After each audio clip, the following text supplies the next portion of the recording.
Hello everyone, welcome to Tasty Dish by Sedu Palaniappan.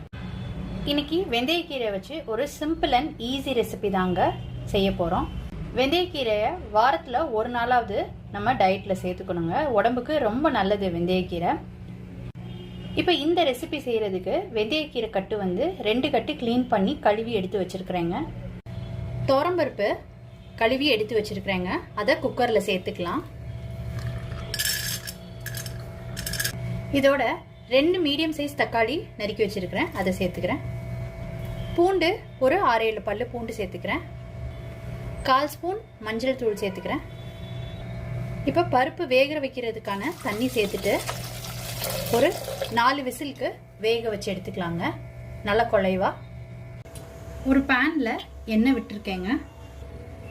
எண்ணெய் காஞ்சதுக்கு அப்புறம் இதில் கடுகு, உளுந்தம்பருப்பு, ஜீரகம் சேர்த்து